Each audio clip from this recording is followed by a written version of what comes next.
নমস্কার, সাহিত্য চিরন্তন বাংলা অডিও স্টোরি চ্যানেলে আপনাদের সকলকে স্বাগত। সাহিত্য চিরন্তনের আজকের নিবেদন ব্রজেন্দ্র কুমার ভট্টাচার্যের লেখা বিবেক।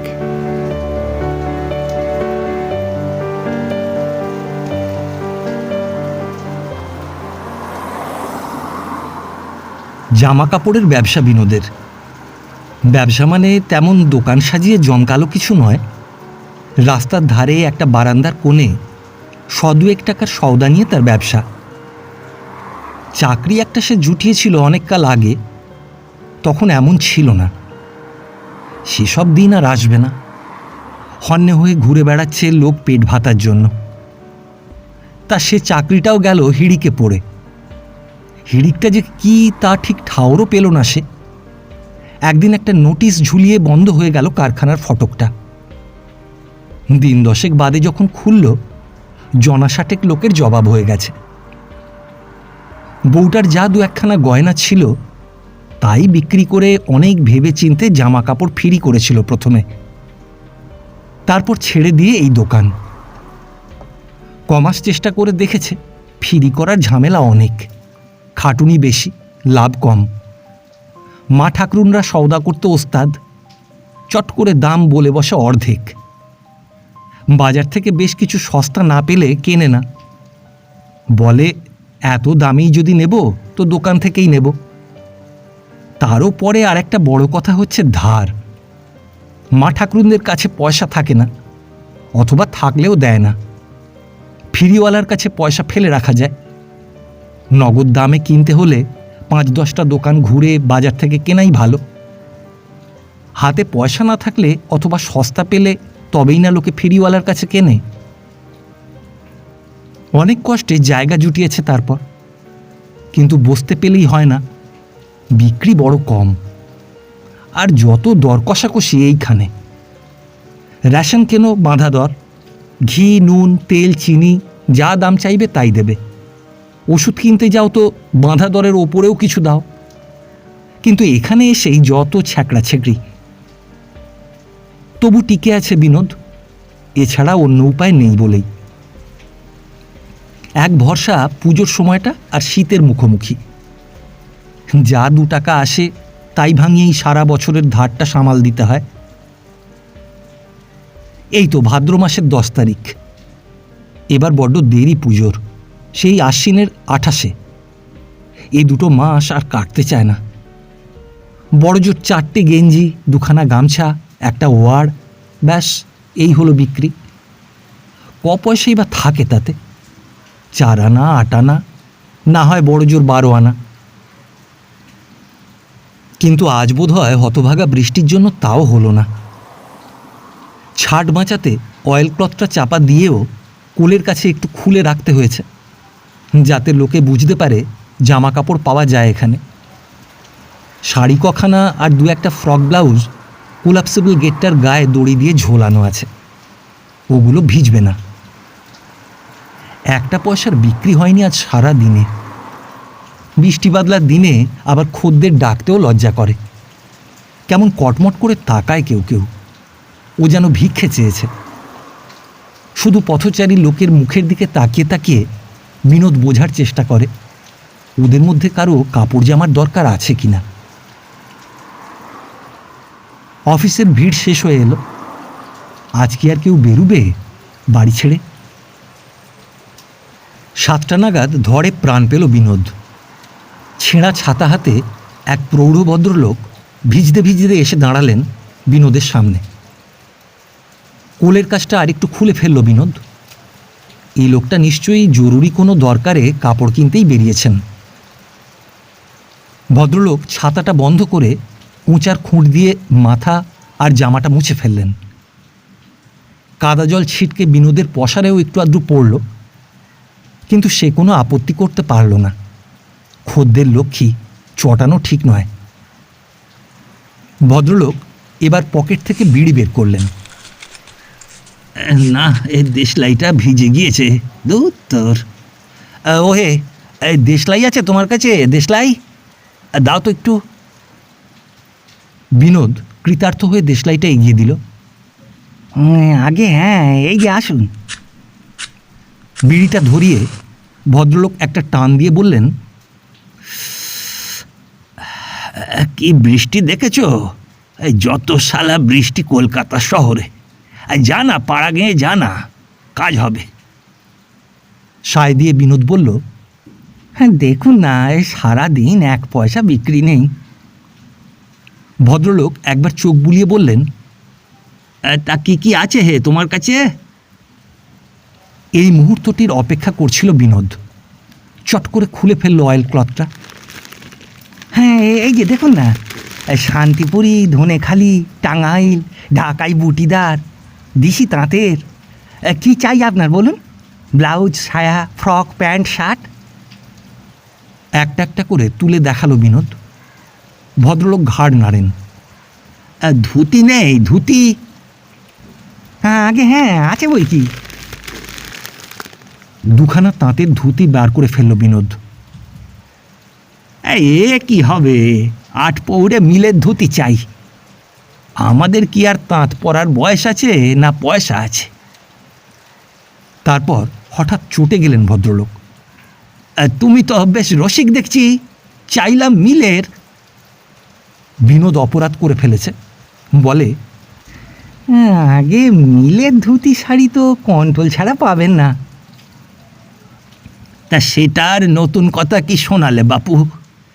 দিতে পারতে 2-1খানা মিলের, না হয় একটু বেশি নিতে, তাই শুধোচ্ছিলাম। এমনি তো চোরাই মালটাল কি একটু আধটু ছেঁড়া টেঁড়া বিক্রি করো সব তোমরা। বৃষ্টিটা একটু ধরে এসেছে। বিনোদের জবাবের অপেক্ষা না করেই ভদ্রলোক ছাতা খুলে এগিয়ে গেলেন। বিনোদ আবার অয়েল ক্লথটা চাপা দিল। কিনবে নাও, এমনি অনেক লোক আছে যারা শুধু দেখে, দর করে, বাড়ি গিয়ে বা বন্ধু মহলে গল্প করার জন্যে। আর একদল আছে যাদের পকেট ভারী, কিন্তু হুঁশিয়ার, হঠাৎ সস্তা পেলে কিনে ফেলে। এ লোক তা নয়, দরটাই শুধুলো না। হতাশ হয়ে পড়ে বিনোদ। খদ্দের এলে না হয় কেনা দামেই একটা কিছু ছেড়ে দিত। রেশন তো কাল আনতেই হবে। রাতেই বা শুকনো রুটি খাবে কি দিয়ে?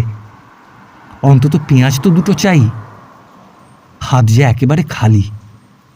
মেয়েটা এতক্ষণে কাঁদছে আর পুষ্প ঠ্যাঙাচ্ছে নিশ্চয়ই। কবে যে কটা দিন যাবে? প্রতি বছরই কঠিন সময় এই পুজোর আগেটা। হঠাৎ চমক ভেঙে গেল। ভালো শাড়ি আছে হে? আগে হ্যাঁ, আছে বই কি, এই যে দেখুন। বলার সঙ্গে সঙ্গে এক ঝটকায় খুলে ফেলে বিনোদ অয়েল ক্লথটা। খদ্দের এ লোকটি, হে ভগবান! সবগুলো উল্টে পাল্টে দেখে একখানা শেষ পর্যন্ত পছন্দ করলেন ভদ্রলোক। তা কি নেবে হে? 20 টাকা আগে। 20? বলো কি? না, তোমার কাছে হলো না আর। ভদ্রলোক পা বাড়াতে মরিয়া হয়ে উঠল বিনোদ। কত দেবেন বাবু? নিন ওখানা, না হয় 2 টাকা কমই দেবেন। সারাদিন বউনি হয়নি বাবু। ঘুরে দাঁড়িয়ে ভদ্রলোক বললেন, বউনি হয়নি কি হে? পাট তোলার সময় হলো যে। বিনোদের মনে হলো লোকটি নিশ্চয়ই নিজেও ব্যবসা করে, না হলে বউনির কথায় কান দিত না, দামটা নিয়েই কথা বলতো। আগে হ্যাঁ বাবু, কি আর বলবো বলুন, সারাদিন বৃষ্টিতে সর্বনাশ করে দিলে। তা হঠাৎ 2 টাকা কমিয়ে ফেললে যে, লাভ কীরকম করছো বলো দেখি। এ তো বাবু টাকা 12 বেশি হবে না মনে হচ্ছে। আপনার পা ছুঁয়ে বলছি বাবু, এই 34 টাকা জোড়া কেনা। বিনোদ মরিয়া হয়ে পাটা সত্যি ছুঁতে যাচ্ছিল। সরিয়ে নিয়ে ভদ্রলোক বললেন, ঠিক কত হবে বলো তো? হ্যাঁ দিন, 8 ঘন্টা পয়সা অন্তত দিন, সারাদিন বেচা বিক্রি নেই। ভদ্রলোক শাড়িটা হাত থেকে নামিয়ে রাখলেন আবার। না বাবু, 15 টাকার বেশি হবে না। বিনোদ হাত জোর করে উঠে দাঁড়ালো। হ্যাঁ অন্তত কেনা দামটাই দিন বাবু, দয়া করে দিন। ওহে বাপু, ব্যবসা আমিও করি, টাকায় দু এক আনার বেশি লাভ করতে নেই, অধর্ম হয়। তুমি যে দাও মারতে চাও দেখি।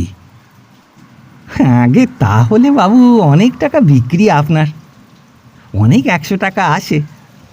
আমার যে মোটে এই বাবু, সারাদিনে দুখানা কি একখানা জোর, 4টে পেট তো চালাতে হবে বাবু। এই জিনিসপত্রের দাম তো দেখছেন। বিনোদ অনুনয় করে কেনা দামটাই পাওয়ার জন্য, যেন বিশেষ অনুগ্রহ চাইছে, কৃপা প্রার্থী সে। ভদ্রলোকের মনটা বোধহয় গলল একটু। বড় লোক বড় মানুষ বলে অনুগ্রহ চাইলে একটু অনুকম্পা জাগে বই কি। তাছাড়া নিজেও ব্যবসা করে খান, পর্তা আগের চেয়ে বেশি না হলে খরচা পুষিয়ে লাভ রাখা যায় না, সে তিনি বোঝেন। তাছাড়া দাম তো আগুন, কেনেও লোকে কম। সুতরাং আগে যেখানে 500 পয়সা পেলেই চলতো, এখন সেখানে 500 আনার দরকার। তাও বা 500 খদ্দের কোথা, 100 এসে ঠেকেছে। ওই 100-র কাছ থেকেই 500 আনা আদায় করতে হয়। এসব তার অজানা নয়। 500 আনা তুলতে হয়ই, হয় বেশি দামে বেচে, নয়তো ভেজাল মিশিয়ে ঠকিয়ে। লোকটাকে বোকাশোকাই মনে হচ্ছে। সত্যিই দামটা 16-17ই হবে, কিন্তু সস্তা দরে জিনিস কেনার মধ্যে একটা গর্ব আছে। আজ যেখানে 17তেই দেবে মনে হচ্ছে, সেখানে 17.5 দিতে মন চায় না। শেষ পর্যন্ত 17 টাকা 4 আনা দিয়েই বিবেককে বোঝ মানালেন তিনি। কেনাও হলো, মানও রইল, দয়া দেখানোও হলো। বিনোদও খুশি, 4 আনা 4 আনাই লাভ। সে তো কেনা দামেই দিতে চেয়েছিল। একেবারে ফাঁকা গেল না দিনটা। বৃষ্টিটা ধরে গিয়েছে, আর কিছুক্ষণ থাকা চলে। কি জানি, বউনি যখন হয়েছে, হঠাৎ 2-1টা খদ্দের এসেও যেতে পারে। পকেটে তুলে রাখতে গিয়ে কাঁচা টাকা একটা পড়ে গেল হাত থেকে। আওয়াজ শুনে চমকে উঠল বিনোদ। হ্যাঁ, হাতে তুলে নিয়ে আবার বাজালো বিনোদ। তারপর সিমেন্টের ওপর 5 ঠুকে ঠুকে দেখল অচল টাকাটা ঠাট্টা করছে, খটখটাস খুটখাট। ঘাম এসে গেল বিনোদের। শেষ পর্যন্ত ঠকিয়ে গেল লোকটা। আমারই ঘাড়ে চালালো অচলটা। জোচ্চোর হারামজাদা, লাভ দিয়েছে শালা আমাকে। 12 আনা পয়সা লোকসান, ডাহা লোকসান। দিলি না হয়, সিকিটাই অচল দিতিস। তাতেই শালা খুঁজে খুঁজে খুচরো 3টে টাকা বের করলো। কেন, নোট দিতে কি হয়েছিল? কি জানি, তাই বা কে জানে নোটগুলোও আবার অচল দিয়ে গেল কিনা। নোটগুলো, খুচরো টাকা আর সিকিটা বার করে আলোর কাছে ধরে ধরে বাজিয়ে দেখে বিনোদ। কোনো শালাকে বিশ্বাস নেই আর। 4 আনা লাভের আনন্দে মশগুল হয়ে টাকাগুলো দেখে না নেওয়ার জন্য নিজেকেই এবার গাল দেয় বিনোদ। খা শালা, লাভ খা। তবু অচল টাকাটা ফেলে দিতে পারল না বিনোদ। যদি 8 আনাও উসুল হয় বাসওয়ালাদের দিয়ে। দিনটাই অপয়া আজ। কার মুখ দেখে উঠেছিল মনে নেই। হ্যাঁ, হয়েছে, সেই শালা কিপটেটা। হারামজাদাকে ধরে ঠ্যাঙাবো এবার, ফের যদি কোনোদিন ভোরবেলায় দেশলাই চাইতে আসে। জিনিসপত্রগুলো বাঁধতে লাগলো বিনোদ 10টা নাগাদ। তবু টাকাটা হাতে এসেছে, কাল ভাতটা জুটবে। উনি আবার কে? এদিকেই যে আসছেন তাকিয়ে তাকিয়ে। আসুক, আজ আর বিক্রি করবে না সে। আর করেই যদি, তো গলা কাটবে পেঁচিয়ে। শালা ভালো মানুষের দিন নেই। সবাই যদি ঠকাতে পারে, সেই বা পারবে না কেন? মেয়েটি এসে সুদ হলো। শাড়ি আছে? গম্ভীর গলায় বিনোদ বলল, আর হবে না, বেঁধে ফেলেছি সব। আমার যে বড্ড দরকার ভাই, দাও না একখানা। গিঁটটা শক্তভাবে বাঁধতে বাঁধতে বিনোদ বলল, ওই তাঁতের শাড়ি আছে সব, 25-30 টাকা দর। তাই দাও ভাই, বড্ড দরকার। একটু ভালো দেখে দিও। না, নেহাত নাছোড় বান্দা। আবার খুলে বসল বিনোদ। দেখি যদি লোকসানটা উসুল হয়। ওপরের দিক থেকে একখানা শাড়ি টেনে বের করে দিল। মেয়েটি দেখল না ভালো করে, শুধু বলল, রংটা উঠে যাবে না তো? কাউকে দেবে হয়তো জন্মদিনের উপহার। পেটে ভাত জোটে না লোকের, বিয়ে পইতে খাওয়াতে পারে না, তবু এই এক ঢং হয়েছে। আর বড় লোকদের কাণ্ডই আলাদা। নিশ্চয়ই জন্মদিন, নয়তো এত রাত্রিরে কেউ শাড়ি কিনতে আসে 25 টাকা দিয়ে। ভাদ্র মাসে যে বিয়ের দিন নেই সে আর কে না জানে। 30 টাকা বললেও বোধহয় নিত মেয়েটি, তবু 25 টাকাই বলে ফেলল বিনোদ। 3খানা 10 টাকার নোট দিয়েছে। দেবে নাকি চালিয়ে অচল টাকাটা? না, কেমন যেন ভয় ঠিক নয়, কেমন একটা অস্বস্তি। 5 টাকার নোট একখানা ফেরত দিল বিনোদ। মেয়েটি বাসের জন্য গিয়ে দাঁড়িয়েছে। রাস্তায় লোকজন খুব কম। জিনিসগুলো আবার বাঁধতে বাঁধতে বিনোদ তাকিয়ে দেখছিল। হঠাৎ ডেকে বসল। হ্যাঁ, শুনছেন? ও দিদি ঠাকরুন, শুনছেন? আলোর দিকে ফিরে তাকালো মেয়েটি। আমাকে বলছো? হ্যাঁ হ্যাঁ, আগে হ্যাঁ, ওই শাড়িখানা কি আপনার নিজের জন্য নিলেন? কেন বলো তো? মেয়েটি বিস্মিতভাবে বলে। এই আপনার নিজের জন্য হলে এই শাড়িখানা নিয়ে যান। ক্রুদ্ধা মেয়েটি এগিয়ে এলো এবার, বলল, বটে, রাত্রির বেলা একা পেয়ে ইয়ার্কি মারতে এসেছো? বিনোদ অপ্রস্তুত হয়ে জোর হাতে বলল, এই ছি ছি ছি, কী যে বলেন দিদি ঠাকরুন, মায়ের তুল্য আপনি। বলছিলাম কি, ওই শাড়িটা ভালো নয় কি না? ভালো নয় যদি তবে দিলে কেন? আরও রেগে উঠল মেয়েটি। আগে তা নয়, মানে ওর দামটা 15 টাকা। আপনাকে ওই ঠকিয়েছি কি না? হ্যাঁ, ভেবেছিলাম কাউকে উপহার টুপহার দেবেন। মেয়েটি অবাক হয়ে যায়। ঠকিয়ে আবার ফেরত দিতে চায়, এ তো বেশ লোক। বলে, কি করে বুঝলে উপহার টুপহার নয়? আগে আলোয় দেখলাম কি না আপনার শাড়িটা ছেঁড়া, সেলাই। আগে ঠিক বুঝতে পারিনি। অপ্রস্তুতের মতো বোকা বোকাভাবে হাত কচলায় বিনোদ।